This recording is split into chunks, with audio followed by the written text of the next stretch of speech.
Monsieur le Président, Messieurs les ministres, Monsieur le Président de la Commission, Messieurs le rapporteur,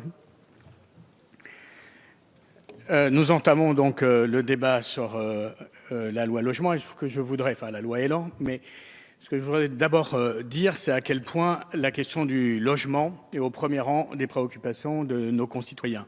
Et il suffit, d'un certain nombre d'entre nous ici, d'avoir été ou d'être toujours un élu local pour savoir que dans la plupart des endroits de France, environ 8 demandes d'audience sur 10 d'un habitant à un élu local et sur un problème de logement. 8 sur 10. C'est dire à quel niveau de préoccupation se situe le logement dans le rang des préoccupations des Français. C'est avec l'éducation et l'emploi le pilier de l'intégration sociale pour les populations. Donc, on est sur un sujet au cœur des préoccupations de nos concitoyens, au cœur en particulier des plus jeunes et des plus modestes.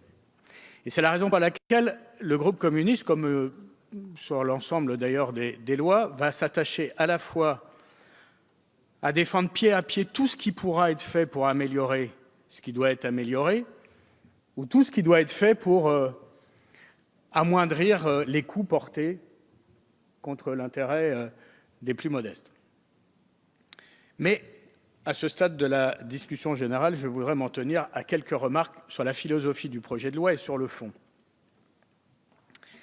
D'abord, on est souvent obligé de faire, avec les lois de ce gouvernement ou avec les discours de cette majorité, du décryptage sémantique. Alors, je m'y suis un peu essayé, et donc j'ai regardé, vous dites beaucoup, sur cette loi et sur d'autres, vous parlez beaucoup de la mobilité. Et alors, pourquoi pas? C'est bien, la mobilité. Mais quand on regarde de près, comment vous traduisez la mobilité dans les textes? En fait, le seul synonyme qu'on peut trouver à mobilité, c'est la précarité. Et c'est une précarisation supplémentaire, et en particulier des plus modestes. Puis, vous parlez souvent de simplification. Alors, on va simplifier. Qui peut être contre la simplification? Mais on regarde la traduction du mot simplification dans le texte et dans les propositions. Et en fait, au lieu de voir de la simplification, nous avons de la dérégulation, ce qui n'est pas la même chose. Parce qu'ici, on fait la loi et on fait la règle commune. Et donc, forcément, il y a un paradoxe à avoir, sous couvert de simplification, l'affaiblissement des normes. Et c'est par la norme et c'est par la loi que l'on défend les plus pauvres. Et puis, on parle souvent de l'assignation à résidence. Personne ne doit être assigné à résidence. Bien sûr, personne ne doit être assigné à résidence. D'abord, il faut bien connaître les quartiers populaires. Moi, j'y habite, j'y ai élevé mes enfants, ils y sont allés à l'école publique, j'y habite toujours. Je peux vous dire qu'à chaque fois qu'on fait une opération de rénovation urbaine dans un quartier HLM et que vous demandez individuellement aux gens où ils veulent aller au terme de la rénovation, 80 à 90% d'entre eux disent qu'ils veulent rester là. Parce qu'un quartier, ce n'est pas seulement des difficultés urbaines. Un quartier, c'est aussi des réseaux de sociabilité, des réseaux amicaux. C'est une histoire, c'est une famille, c'est des amis, c'est des réseaux de solidarité. Et quand vous n'avez pas grand-chose pour vivre, il n'y a rien de plus précieux que les réseaux de solidarité. Quand vous n'avez pas les moyens de vous payer une nounou, vous êtes content d'avoir la voisine. Quand vous avez... etc., etc. D'ailleurs, je fais remarquer qu'en 2003, la canicule, nous 3, 2003, quand il y a eu la canicule et qu'il y a plein de seniors, plein de nos aînés qui sont décédés dans la solitude des grandes villes et de leur appartement, dans une ville comme la mienne, à Saint-Denis, à l'hôpital de Saint-Denis, la morgue de l'hôpital était disponible et accueillait tous les pauvres anciens qui étaient décédés dans les quartiers UP de Paris. Parce que dans un quartier populaire, jamais on laisse un ancien, même si on ne le connaît pas beaucoup, sans nouvelles, si on ne l'a pas vu depuis pendant 2 ou 3 jours. Donc il y a eu beaucoup moins de morts par la solitude et l'indifférence des autres dans les quartiers populaires qu'il y en a eu dans certains quartiers UP. C'est aussi tout ça Donc quand on parle d'assignation à résidence, attention, bien sûr, tout le monde doit avoir de la mobilité, tout le monde doit pouvoir se déplacer, mais attention de ne pas jeter l'opprobre sur des quartiers qui sont aussi riches humainement de solidarité, d'humanité, d'une manière générale. Et puis, s'agissant toujours de l'assignation à résidence, moi je me dis, ok, d'accord, personne ne doit être assigné à résidence, mais moi ce qui m'importe surtout, c'est qu'il n'y ait aucun lieu de résidence, aucun quartier de résidence qui doit être invivable au point qu'on ait envie d'en partir. Et c'est à cela surtout que nous devons nous attacher. Et puis, j'ai lu l'exposé des motifs de la loi. Et dans l'exposé des motifs de la loi, je dois vous avouer que pour la première fois, moi qui travaille sur ces sujets depuis une vingtaine d'années, pour la première fois, on parle du logement dans l'exposé des motifs avec toute une série d'adjectifs. On parle du logement comme un bien marchand, comme un bien d'usage, comme un bien de consommation. Jamais on parle du logement comme un droit. C'est la première fois que je vois une loi, une réforme qui traite de la question du logement et qui jamais, pas une ligne, ne mentionne le logement comme étant un droit, alors que dans notre pays, le logement est un droit à valeur constitutionnelle. Alors, c'est une dérive. Ce n'est pas seulement un oubli, mais c'est qu'en fait, quand on fait du décryptage sémantique, et qu'on arrive à lever le voile sur les formules qui servent de papier cadeau, on a la vérité d'une philosophie. Et cette philosophie, c'est laquelle? C'est une philosophie qui pense qu'en confiant les clés de la réponse au problème du logement dans notre pays au seul marché, avec le moins d'entraves possible, le moins de régulation possible, on va trouver la solution à la crise du logement dans notre pays. Alors, la crise du logement dans notre pays, quelle est-elle? Ça a été dit et redit ici depuis hier soir, c'est 12 millions de personnes touchées dans notre pays par la crise du logement, c'est 2,8 millions de gens qui sont en situation de surpeuplement, d'absence de confort, de très grande précarité vis-à-vis du logement. Mais la crise du logement, c'est aussi une crise de la cherté du logement. Le principal facteur de dégradation du pouvoir d'achat ces 10 dernières années, ça a été l'augmentation du prix du logement. Il est passé de 18% à 25% du budget des ménages ces 10 dernières années. Et dans les régions en zone tendue, comme la région parisienne, ça peut atteindre 40% du budget des ménages. Donc la crise du logement, c'est à la fois une crise quantitative, il n'y en a pas suffisamment, mais c'est aussi une crise du logement.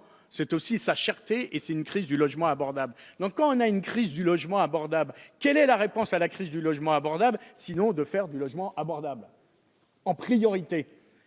Et dans notre pays, les HLM, ces habitations à loyer modéré, qui ne sont pas le logement résiduel des plus exclus ou des plus pauvres de la société, ça n'a pas été pensé comme ça dans notre modèle économique et dans notre modèle social. Les HLM, c'est le logement qui loge 75% du salariat français, parce que c'est un logement généraliste, c'est un logement qui est un creuset d'intégration, un creuset de mixité sociale. C'est ça l'histoire des HLM, et c'est cette histoire-là qu'il faut préserver.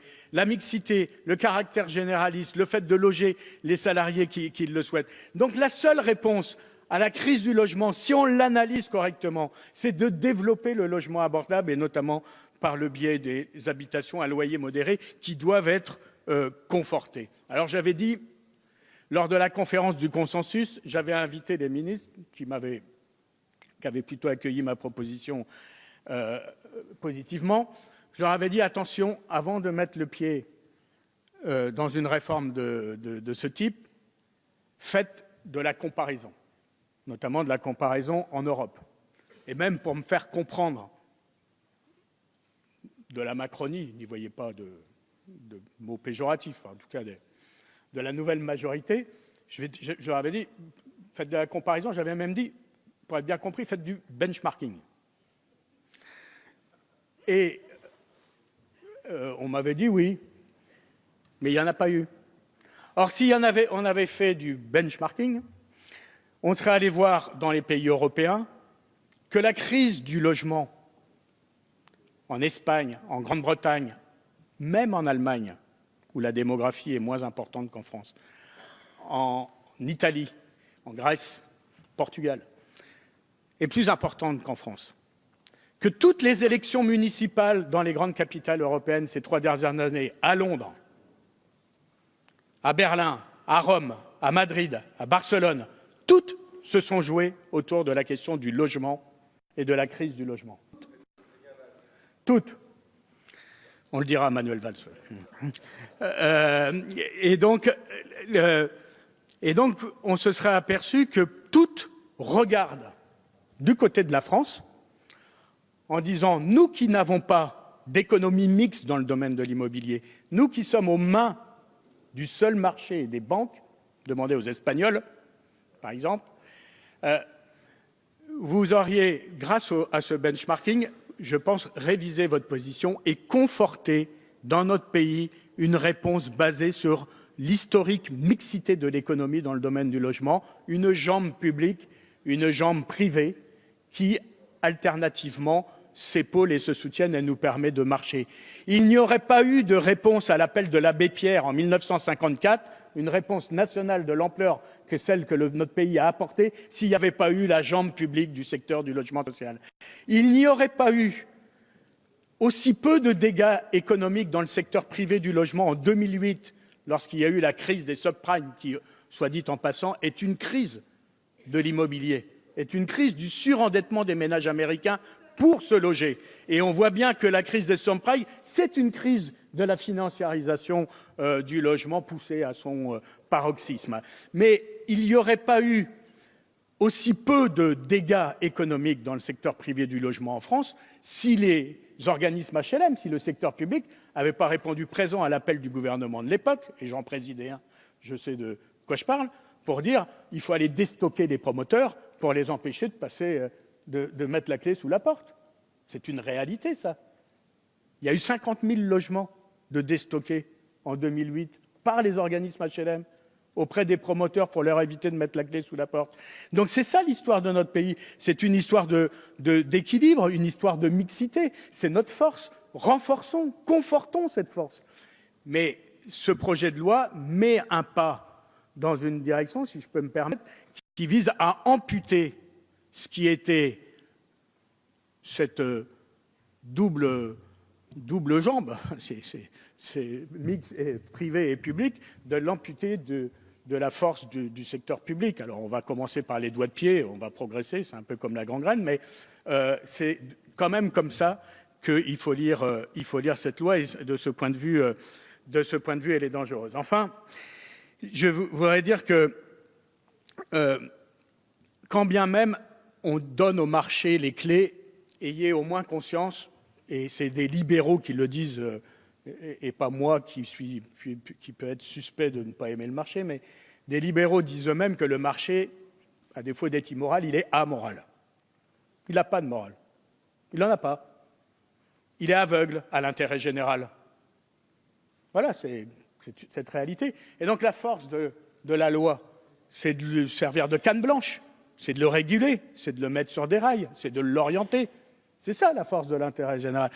Donner les clés sans régulation ou en ôtant les régulations, eh ben c'est s'exposer à un marché qui va se détourner de l'intérêt général, creuser un peu plus les inégalités.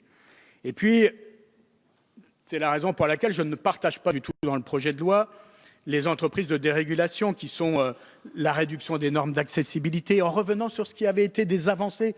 Je pense notamment aux normes handicapées, on peut en dire ce que l'on veut, mais ça a été une avancée pour les handicapés. Regardez comment réagissent toutes les associations d'handicapés. Elles sont vent debout contre votre projet de loi en disant mais pourquoi ces avancées qu'on a mis des années, voire parfois des décennies à obtenir, d'un seul coup, on va réduire les normes handicapées à peau de chagrin. Ça, c'est pour les normes handicapées, mais je pourrais parler d'autres normes, d'autres règles qui ont été un progrès dans l'habitabilité du logement, dans son confort, dans sa capacité à être adapté. Mais quid de l'affaiblissement du pouvoir des architectes dans l'acte de construire? Et que dire des architectes des bâtiments de France, dans un pays comme la France, avec le patrimoine paysager et bâti que nous avons? Mais moi qui suis à Saint-Denis, ville des rois de France, de la Basilique royale, du Carmel, supprimer l'avis conforme des architectes des bâtiments de France pour construire, mais je vous le dis, c'est une catastrophe. Et je disais en commission, Malraux doit se retourner dans sa tombe. Enfin, franchement, n'appliquons pas à notre loi la dérive symbolique qui consiste à avoir, pour s'occuper du patrimoine dans notre pays, il y a quelques décennies, André Malraux et aujourd'hui Stéphane Bern. Je vous en prie, essayons d'avoir dans la loi un tout petit peu plus de rigueur et un tout petit peu plus de protection. Et puis, l'autre aspect, l'autre dérégulation, c'est l'affaiblissement du pouvoir des maires, qui se situe à pas mal d'endroits de la loi. On affaiblit le pouvoir des maires, ils n'ont plus leur avis à donner sur les ventes HLM. Parfois, le permis de construire leur est enlevé au bénéfice de telle ou telle opération d'urbanisme. Bref, j'ai énuméré ici toutes les amputations du pouvoir des maires. Mais moi, je vous dis une chose, entre les dérégulations, l'affaiblissement du pouvoir des maires dans l'acte de construire, la technocratisation qui s'ensuit, parce que c'est de ça dont il s'agit, parce que tous les endroits vers lesquels ces pouvoirs sont transférés sont transférés vers des structures qui ne sont pas directement issues de la souveraineté populaire, pas directement issues du suffrage universel, et sont souvent des lieux de la technocratisation de la décision publique. Mais franchement, je le vis comme un immense retour en arrière. Et essayez d'analyser, contrairement à ce que beaucoup de journalistes sans mémoire et sans culture écrivent sur les banlieues, l'urbanisme des bars et des tours, c'est l'héritage de quoi? De municipalités qui voulaient flatter un électorat populaire en le logeant? Mais c'est rien connaître à l'histoire de ces bars et de ces tours. L'histoire des bars et de ces tours, c'est De Gaulle dans un hélicoptère avec le préfet Delouvrier qui survole la région parisienne et qui dit à Delouvrier, vous allez me mettre de l'ordre là-dedans. Et ça se traduit par quoi, de l'ordre là-dedans? Ça se traduit par l'autoroute A1 qui saigne la ville de Saint-Denis et la Seine-Saint-Denis de part et d'autres, qui met des quartiers populaires directement sous les gaz de la plus grande autoroute européenne.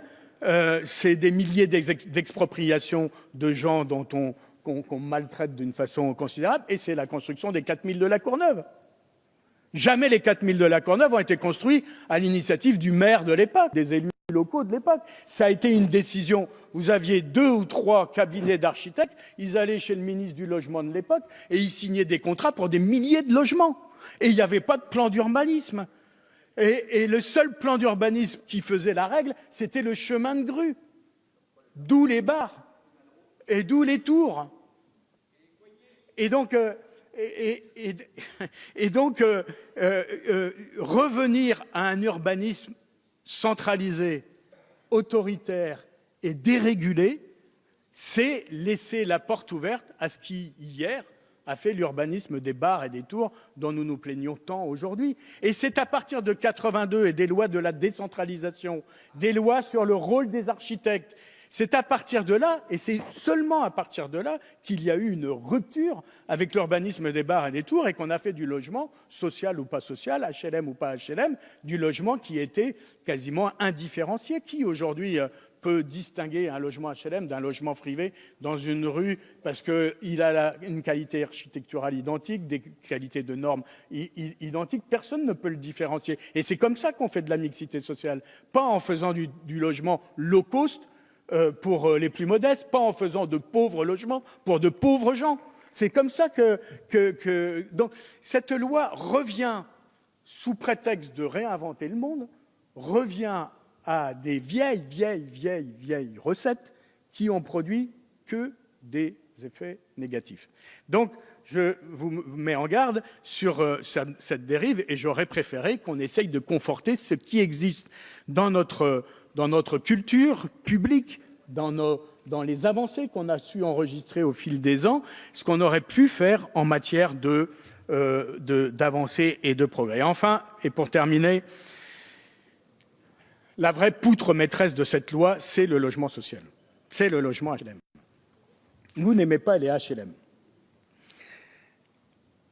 Vous considérez que c'est une anomalie.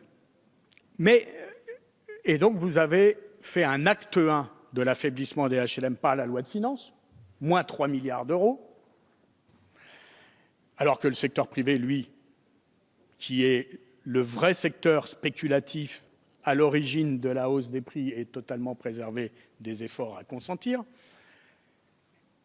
Acte 1, on affaiblit les HLM, on leur met un genou à terre en leur prenant 3 milliards. Acte 2, on les oblige à se regrouper. Et moi, je vous le dis, parce que j'entends les lobbies qui tournent autour de cette loi, l'acte 3 sera, après l'affaiblissement, le regroupement, sera l'ouverture de ces groupes au secteur privé et au monde des investisseurs privés. Il y a un business model, hein. D'ailleurs, il y a des gens à Bercy, à la Caisse des dépôts, c'est les mêmes qui ont fait ICAD. Vous savez, ICAD, 40 000 logements HLM financés par de l'argent public, mis dans une société de défaisance 100% publique dans un premier temps, ouverture du capital en 2005 et introduction en bourse, arrivée à hauteur de la moitié du capital d'opérateurs privés, basés tous dans des paradis fiscaux, cession du patrimoine HLM financé par de l'argent public à des opérateurs privés, plus grande plus-value immobilière faite au bénéfice d'acteurs privés avec de l'argent public. Il n'y a pas d'autre business model en France que ICAD pour aller aussi loin dans la vente par des privés d'un bien public. Et leur propre business model à eux, c'est les oligarques russes, parce que je ne vois pas ailleurs que chez les oligarques russes une telle méthode qui consiste à prendre des biens financés par la collectivité et par la société et d'ensuite de les privatiser pour les vendre pour son propre intérêt. Excusez-moi, et c'est moi qui vous le dis, je ne pense pas que ça puisse être un modèle d'aller copier les oligarques russes qui se dépècent un pays de ses biens publics. Alors, sur le logement HLM, je le dis, et ce n'est pas parce que l'Union sociale de l'habitat a signé avec le gouvernement dans une décision prise par, je vous le dis pour en faire partie, quelques bureaucrates coupés de leur mandant, contre l'avis de leur base. Ce n'est pas parce que ces gens-là ont signé qu'ils emmènent avec eux le mouvement HLM qui, je vous le dis, est majoritairement, dans sa diversité de ces organismes, opposé à ce projet de loi. Et donc, c'est une vérité. Et donc, je vous le dis, pendant la philosophie de cette loi est, de notre point de vue, extrêmement dangereuse. Et enfin, on aura un point d'alerte maximum, c'est la loi SRU. Alors, tout le monde dit on n'attaquera pas la loi SRU. D'abord, ce n'est pas vrai. Il y a déjà dans le projet de loi des choses qui touchent à la loi SRU. Permettre de vendre des logements HLM dans des communes en les gardant sous le statut de logement social pendant 10 ans après la vente, excusez-moi, mais on touche à la loi SRU. Accepter qu'on puisse vendre des logements HLM dans des villes qui ne sont pas encore aux 25% de la loi SRU, c'est toucher à la loi SRU. Accepter, pire encore, de vendre des logements HLM dans des villes qui sont carencées, qui sont mis à l'amende pour ne pas concourir aux objectifs de la loi SRU, c'est toucher à la loi SRU. Et on me dit, et je peux vous le dire qu'on va être très attentif, qu'il y a dans les nombreux amendements de la majorité, puisque c'est la majorité qui fait l'essentiel des amendements de cette loi, c'est le groupe majoritaire, 1000 amendements à elle seule. On me dit, je vérifierai, qu'il y a des amendements de députés de la majorité qui proposent par exemple que la loi SRU s'applique plus aux communes, mais à l'échelle des agglos, ou en tout cas pour un certain nombre de villes, qu'il y a quelques amendements qui vont revenir un peu plus sur la loi SRU. Je vous le dis, on sera farouchement opposé à toutes ces évolutions, aux articles qui existent dans la loi pour la remise en cause de la loi SRU. Et je le dis, et je conclus par là, en 2005, il y a déjà une majorité qui a essayé de s'attaquer à la loi SRU. Le jour où elle l'a fait, l'abbé Pierre, qui était vivant à l'époque, il est venu ici, dans les tribunes de l'hémicycle, il s'est posé dans les tribunes et il a fait peser sur les débats de cet hémicycle la puissance de sa conscience et de sa force symbolique. Le président Chirac, à l'époque, il a dit à sa majorité « hors de question de revenir sur la loi SRU ».